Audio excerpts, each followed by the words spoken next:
새끼손가락과 네 번째 손가락이 저리다 팔꿈치 터널 증후군을 의심해 보셔야 됩니다.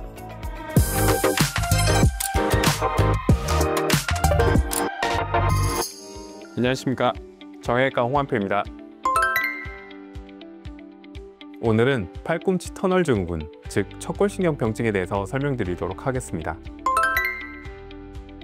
팔꿈치 터널 증후군은 다른 이름으로는 척골신경병증이라고 하는데, 이 척골신경은 보시다시피 이렇게 척골이라는 뼈를 타고 어깨 겨드랑이부터 이렇게 쭉 내려오는 신경을 말하는 것입니다. 이 신경이 팔꿈치 주변에서 압박이 되거나 눌리면 이 다섯 번째 손가락과 네 번째 손가락에 저린 증상이 발생되고, 나아가서는 한 달, 두 달 이 증상이 지속됐을 때는 이 손이 쥐는 힘이 떨어질 정도로 많은 불편감을 초래하게 됩니다. 그리고 어떤 중요한 물건을 들고 있거나 핸드폰을 보고 있을 때도 이걸 자꾸 자기도 모르게 툭툭 떨어뜨린다라고 표현을 합니다. 그렇기 때문에 척골신경병증, 즉 팔꿈치 터널 증후군이 발생됐을 때는 즉시 정형외과 전문의의 진료를 보시는 것을 추천해 드립니다. 손목 가운데 있는 정중신경이 이렇게 지나가는데, 이 정중신경이 손목에서 눌렸을 때 첫 번째, 두 번째, 그리고 세 번째, 네 번째 절반의 감각신경이 떨어지게 됩니다. 그래서 손목 터널 증후군이 생기게 되면 이 손가락, 엄지손가락을 포함한 이 네 개의 손가락이 저린다라고 호소를 하십니다. 그리고 이 엄지손가락에 있는 이 근육이 힘이 빠지거나 이렇게 오므리는 동작을 할 때 불편하거나 오케이 사인을 한다거나 할 때 어색한 자세가 나올 수 있습니다. 이것과는 반대로 척골신경병증은 나머지 네 번째 손가락의 절반 그리고 다섯 번째 손가락이 있는데, 여기서 이 부분의 감각신경과 손의 악력을 담당하는 신경이기 때문에 확연한 차이를 보실 수 있습니다. 얼마 전에 50대 중반의 남성이 오셨습니다. 그분은 자동차 정비 센터를 운영하신 분인데, 그러면서 무거운 장비를 다루면서 연장을 다루고, 그리고 매우 큰 힘을 이용해서 어떤 장비를 조우거나 풀거나 하는 동작을 반복하셨을 겁니다.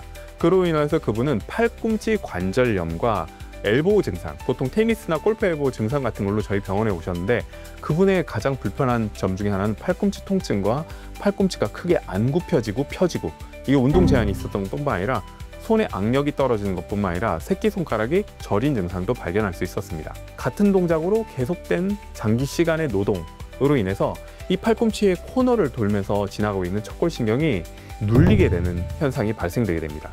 그 주변에 있는 인대와 힘줄, 그리고 관절염으로 인해서 골크, 뼈가 자라나는 일로 인해서 이 신경이 있어야 될 공간이 매우 좁아지게 되는 현상이 발생되는 거죠. 그로 인해서 신경이 변성이 일어나게 되고, 감각신경 그리고 운동신경의 기능이 모두 떨어지는 현상을 일으키게 됩니다. 대부분의 환자분들은 팔꿈치 터널 증후군을 호소하시기 전에 우선 새끼손가락과 네 번째 손가락이 저리다 라고 표현을 하십니다. 그래서 저희가 진찰을 해보면 첫 번째 손가락 마디, 그리고 이 부분의 근육이 매우 말라있는 경우도 있을 수 있고, 그리고 여기를 팔꿈치 안쪽에 있는 신경이 지나가는 그 길목을 톡톡톡 때렸을 때 이 손가락까지 찌릿찌릿하는 증상이 생긴다라고 합니다. 이런 걸 저희가 티넬 증후군이라고 하는데, 티넬 사인이 있을 때는 이렇게 척골신경에 병변이 있다라고 저희는 첫 번째로 의심할 수 있습니다. 그리고 이 저린 증상이 통증을 동반한다기보다는 삶의 질을 무척 떨어뜨립니다.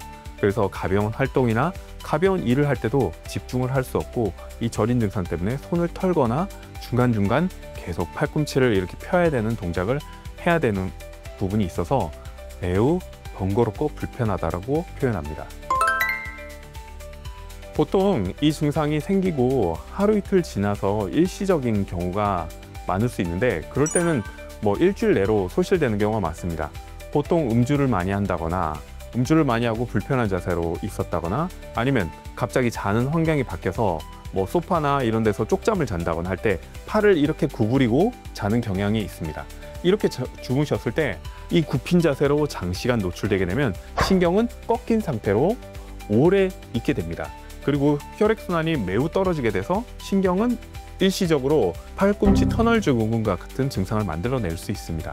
하지만 대부분의 증상은 하루 이틀 스트레칭과 온찜질, 그리고 가벼운 운동 등으로 금방 호전될 수 있습니다. 특히 팔을 이렇게 구부리고 있는 자세를 한다거나 여러분이 주무실 때 이런 자세로 주로 이렇게 옆으로 누워 있는다거나 하면 이게 증상이 악화될 수 있습니다. 장시간 컴퓨터를 한다거나 아니면 어떤 연장을 이용해서 똑같은 동작으로 반복한다거나 할 때 이 팔을 지속적으로 구부리고 있으면 이 척골신경병증 증상은 더욱 심해질 수 있습니다. 척골신경병증은 나이나 성별에는 특히 구애를 받지는 않지만 하는 일, 노동의 강도, 그리고 어떤 자세로 오래 일하는지에 따라서 매우 영향을 많이 받습니다. 그리고 또 당뇨가 있거나 다른 기저질환이 있을 때는 이 병이 좀 더 취약하다는 보고도 있습니다. 반드시 굽히는 동작을 피하셔야 됩니다. 팔꿈치를 오랫동안 구부리고 있게 되면 혈액 공급을 충분히 받지 못하는 상태가 지속되어서 신경에 비가역적인 손상이 발생될 수 있습니다. 그래서 항상 팔을 펴고 있는 자세를 유지하는 것이 좋고요. 다른 엘보나 다른 치료를 위해서 손의 보조기나 팔꿈치 압박대 같은 걸 하는 밴드 같은 경우를 하는 게 있는 경우가 있는데 그런 경우는 장시간 밴드 착용이나 그런 보호대 착용은 삼가하시길 부탁드립니다. 특히 컴퓨터를 하시거나 할 때는 키보드를 되도록이면 멀리 이렇게 갖다 놓으셔서 팔꿈치를 충분히 펼 수 있게 동작을 해주시고 그리고 주무실 때는 팔꿈치를 이렇게 구부리지 않고 팔을 괴지 않도록 신경을 써주시고 팔을 구부린 상태에서 불편한 자세로 오랫동안 노출되는 그런 환경은 되도록 피해 주셔야 됩니다.